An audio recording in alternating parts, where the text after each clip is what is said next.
there's certainly light manipulation regarding more current phenomenon, but sound phenomenon seems to be connected through from ancient times Hmm. regarding the strange anomalies as well as ancient sites. Balls of light, you could call them plasma. You could also call them, depending on which year or country you come from, you could refer to them as the jinn, smokeless fire, exactly the same. Hmm. They seem to be intelligent. They seem to be interactive and sentient with people. They can duplicate. They can manifest and demanifest. They can morph. They can change shape. They are able to deliver weaponization. In other words, people have had close encounters with these balls of light, some of which has ended up with them being an EMP has been fired at them, causing certain issues. There is also these balls of light going back into ancient times. And of course, they're well documented within the Vatican archive, the balls of light. I mean, there was an incident that took in France where, in a nunnery, that this particular nun was having these experiences in her bedroom where these balls of light would enter and out came from them non-human intelligence. There was also the report of an apparition of a priest that had previously passed away come out of one of these things. So it sounds to me that we're dealing with maybe something conscious, and we have to ask the question that there are a lot of things like the balls of light in association to an event to come. A predecessor is Yeah. sometimes in the paranormal feed, balls of light seem to be the predecessor to manifestation. You see balls of light, and then suddenly you see this apparition or something. In the same play, in UFOs or UAP, there's balls of light associated, sometimes seen around craft, as if it's a physical manifestation, a physiological construct. And it's hard for people to get their heads around that physiological constructs because I'm a physiological construct and so are you. So it is fascinating. And then there was these incidents in France with this particular nun. Dead nuns, the other nuns saw them traveling. They were traveling really fast as well, about 20, 30 mile an hour down these long corridors. Two of them about so big, turning a corner at the end quickly, getting into her bedroom, and they didn't know really what to do. At first, like many reported occasions, they thought, oh, it's spirits which are in purgatory, we need to pray for them. No, it wasn't, and she didn't have pleasant experiences. There are a number of people and nuns that have reported in their diaries of these incidents, and it's been going on for a long time. The Vatican know about this. But it's the light phenomena does seem to be a predecessor, yeah, to many things. People have reported Bigfoot. So I saw Bigfoot, really. Did you see anything else? Well, yeah, we saw these balls of light just prior to seeing him in the forest. Well, okay, interesting. So it seems to be connected throughout the whole chain of various phenomenon. It's quite interesting. What at this moment in time, I'm leaning towards that this is the true face of the phenomenon. I'm not seeing any physicality or to it to be some. But then maybe it's a probe and it's intelligent and it's created from plasma of some sort. It's really hard to wrap our heads around. But what I'm saying is that it could be the predecessor to the phenomenon because many times different things manifest in the vicinity of these balls of light. I've got plenty of videos and photographs of people keep sending me them, and it's the most common thing seen. You might refer to them Hmm. as UAP in some cases, but it's the most common form of UAP, rather more so than structured craft. So we have to ask the question, well, if they does seem to be connected, so the connection is between UAP, paranormal, it has some metaphysicality to it because they seem to be able to pass through solid matter when they choose to, but also communicate intelligently and the sentient. Maybe there's a conscious connection with these things from the observers. So at this moment in time, I'm leaning towards that this is an intelligence, that this is how it's being perceived. Now, the problem is that can we trust our eyes? And science would say absolutely not, because people, if you just look at UFOs or paranormal events. People describe they've even been together and can't even agree what they've seen. You know, perception can be massively altered. Now, there has been times when people have recorded, filmed balls of light, but they didn't intend to. What they were filming was what they thought was a craft. And I've been in that situation myself. I've filmed a dark triangular shaped craft with lights around it coming over the house slowly. Filmed it, and I couldn't get the craft on film. All I could get was a ball of light.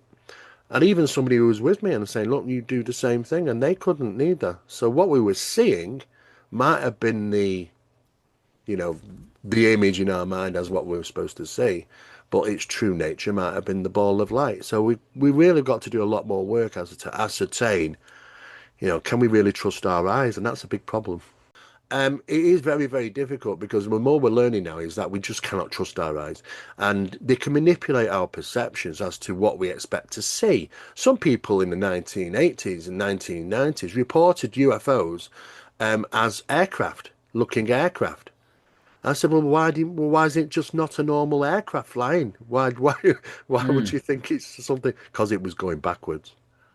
What? Yeah, that's weird. It was going backwards. There was a case from 1976 where a cylindrical object UFO was seen in the sky, and then suddenly two appendages come out from the side, and it starts pinging to a local radar that it's a 767 aircraft. It copied the ping and tried to manipulate the way it looked by putting two appendages out, from its fuselage. It's just crazy. We know that gravity affects light. For instance, you can bend light through gravity. We know that from being able to see stars. Astronomers look at stars and they're behind the sun. And you think, well, how do you see them? Because the magnetics of the sun bends the light around, so you end up looking at the star, it looks to be near the sun, but it isn't. It's actually right behind the sun. You would never see it, but the magnetics, the bending of light. And this is what we also see in the subject of UFOs, magnetics, because I've got quite a number of files, and it's happened in the UK as well, and other places around the world, where people have been driving their vehicles at night. It's usually quiet road or something like that. They see an object close to ground, and the car headlights start to bend towards it. It's crazy. The car headlights are starting to bend towards the object, and as they pass the object, it's bending like this. You can see it moving. That's gravity. That's a gravity well. That's magnetics. That's a phenomena. It's producing gravity that affects light, because light waves can't even escape gravity. There's no way. And we're seeing the UFO phenomena manipulate light that is bent. It's not just beam of light, it's bent. But yes, it does seem to affect light, and people have reported beams of light coming from objects which just seem to bend. Some people even reported that light ends like a wall. Zoom, it stops. There's a parameter of it, and it stepped out of this light, and the light just stopped like a wall.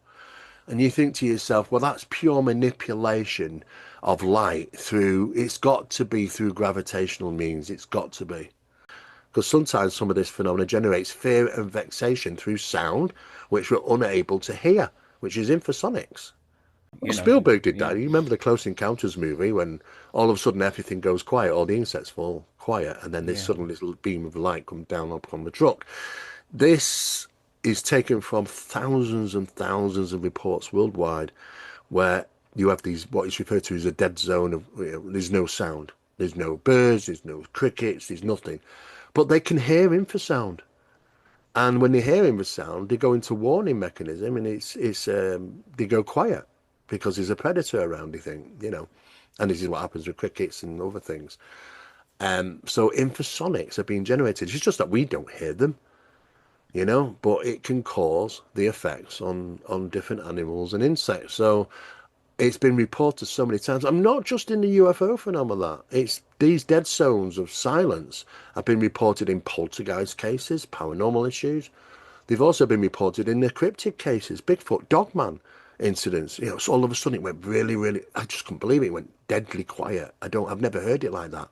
And then we had this experience. So And whilst they're in them, they also, some occasions, they feel disorientation, induced fear, to the point of terror, and they don't even know why, because they're in locations they know, spent their lives there, and they can't even answer the question afterwards, why did you feel so terrified? I really don't know. It's as if it was something that was making me do that.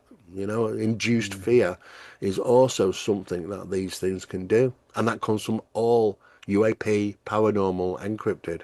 I mean, Yeah. people can feel the presence of things and get a bit spooked out when it's the ghost frequency, which is around about 19 hertz. Sometimes it was accidentally found by certain fans in a building, Right. which were creating the 19 hertz, and people are a little bit, "Ooh, what is this? I feel a bit weird," and it's called the ghost frequency we discovered, and it's a certain frequency that makes us feel on edge, as if someone's there, someone's watching, very uncomfortable feeling. And it's infrasonics that does that. It's infrasound, but we do believe that, I mean, it's been recorded. Infrasonic sound's been recorded from UAP, so it's, with specialized equipment over the years. I mean, it's expensive equipment to buy, infrasonic detection, but they exist, but they don't come cheap, and you can record infrasonic sounds. It's even in underwater, which people were investigating some of these sunken ships off the coast of Bermuda. Okay. And not only did they record EVP underwater with with underwater microphones, conversations and things, but there was a generation of what is referred to as infrasonic sound. It's mystery. There are lots of different methods of utilizing frequencies, but there's an old method done by something else or someone else who was responsible for generating frequencies in association to ancient built buildings. They resonate just like the pyramids resonate, you know. Sometimes they'll an A sharp, is that same frequency. Inside there was an argument some time back that I think it was the bent pyramid or one of the pyramids. It's not finished construction. They said, oh, they didn't finish it, and some people argued the point. Well, they did. It doesn't look, to look at it, it doesn't look complete, but it is attuned. If you were to complete it, would it change its tuning inside? It is attuned, the A sharp, like many other buildings, throughout Egypt, these pyramids. So there's a reason for that. There's a reason why certain ancient buildings, resonant chambers, are designed. I mean, it's hard to. How did he even do it? How do we even take a slab of stone, create a building out of it, and attune it to a certain frequency? I mean, it's undeniable evidence. It's there. People know this. And it's all over the world. This is not something that just happened in Mesopotamia or, the South Americas. It's all over the world. China, Russia, Ukraine, England, everywhere. This knowledge about frequency was a significant tool to them, and they lived it. They don't just, they lived it. They utilized it into their daily lives, building buildings which were tuned. There's obviously a reason about why they did this, and it's knowledge. I think it's hidden knowledge that we've lost over the years because we can see the evidence from the past, for sure. There's different frequencies that are supposed to help psychologically with different things. Some of those frequencies have been utilized if people are having, negative experiences. There's a certain frequency that apparently can be used to help the situation. Now, is it placebo? There's always that possibility. There's always that possibility with things because we know placebos work. But at the same time, it's like 144 megahertz, which is for meditation. And you just go onto YouTube and type meditation music. It's going to be set frequencies, and it's going to be that undertone in the background, which is good for meditation. It's good for healing. It's good for all sorts of things. There is the devil's notes, yeah, which you're not supposed to play, and they are certain frequencies. So they say the devil notes, so it's like nicknamed. There are certain frequencies which aren't supposed to be used, that are negative and not good for you, and maybe actually even it could associate itself with external phenomena, which isn't probably very nice. But yeah, there's loads of them, and 110 and 111. Some of the most common ones are usually within the 100 and about from the 100 hertz to about 150. But you got to consider human hearing is from 20 hertz to 20,000 hertz, so it's in the range of hearing. But there are frequencies outside that range which affect us as well. But we don't know. We wouldn't hear them. That's the thing. I mean, beyond hearing capabilities, you can, there are animals that produce it. Elephants do, Mm. whales do. You might not hear it, but you'll feel it. You feel the vibration coming from them. In fact, when whales do it in the water, the vibration in the water is incredible. Um, so yes, they can produce this, and it carries. The good thing is about this is it could be being used by these animals for communications because it carries for such a long distance infrasound. It really does.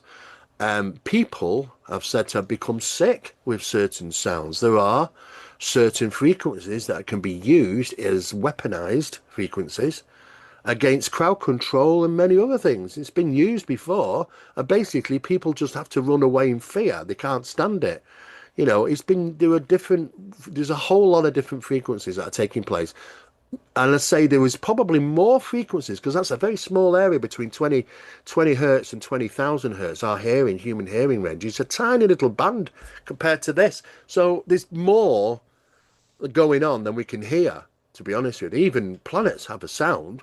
You can actually get the details up now of what planets sound like through frequencies that they deliver. And it's strange. You should listen to Saturn. It's really weird. Well, sometimes there is. They have to be military and high standard lasers, which have been used to communicate with UAP.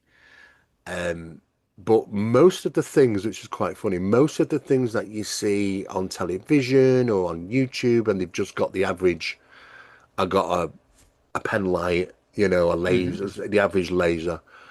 I mean, the range on them is probably, I don't know, 300 meters.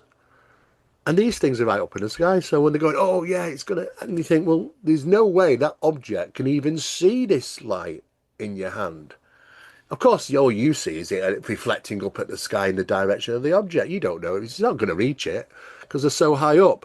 That's what gives me a few of the giggles sometimes. You've got to be military grade. These things have got to travel a mile or so, to reach the altitudes, and sometimes even further. So I think it's a bit of a. Sometimes when these things flare up, sometimes it's objects such as like satellites. Satellites do a flare up. Iridium flares they're called, and it's when the sunlight suddenly hits them at a certain angle, and they suddenly go, whoa, they bloom, and then Mm. as they turn, they go like, oh, things that are going on and off in the sky. Oh, it's moving across the sky, and it was going blinking at me. No, it wasn't. It's a satellite, and half the side of the satellite is silver. The other side is black. The equipment, well, so the equipment's on the silver side, so it wants to reflect the light away because the sunlight's hot. Mm. So what it does is it does this thermal roll. On one side of it, it's silver, the other side's black. You're going to be blinking as it's moving on. People have just got to understand about light and what is, representative for. And what is interesting, that UAP seem to generate light sources of tremendous power. Now, this is ridiculous because, and we knew this from I think it was a nuclear scientist, a nuclear physicist who had a close encounter with his wife. And he did the calculations, and there was this one particular object was outputting a huge amount of light, which he calculated to about 9.5 megawatts. Now, I was just saying, let me just put this into plain English for you. 9.5 megawatts is maybe about a power station, the amount of a power station on a single object. Where the hell is it getting its power source from?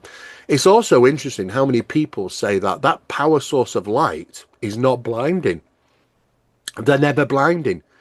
This is why you get a lot of people having retina eye damage because they're looking at the light. Now they're expecting it. If it's so bad, that light, it's like looking at the sun. If it's so bad, I have to go like this. Mm. But they don't. And they think, oh, it's safe. Well, no. It's just that there's a certain different frequency of it that it's hitting you, so you are able to see the light, but knowingly whilst you're watching it, it's literally burning your retina. and you don't even know. Eye retina damage happens quite a lot through the observation of UAP on some occasions. So you've got to be very careful about that. But the light source itself is definitely manipulated, because we know that there's illumination and illumination. The difference being is that a craft putting out a certain amount of illumination, and the illumination, which, I mean, what if we've got a light in our hand, it's going to cast light on the ground. It's as Yeah. simple as that. That's physics. We understand the physics of light. But then we got such a tremendous power of light coming from this object. Why is it not casting the light on the ground? It's contained somehow, and that is beyond the physics of understanding of how light performs. So, by all intents and purpose, the UAP are manipulating the very fabric, the very physics of our understanding of how light should work. And this is what makes it so profound. They're just outside the box of what we understand.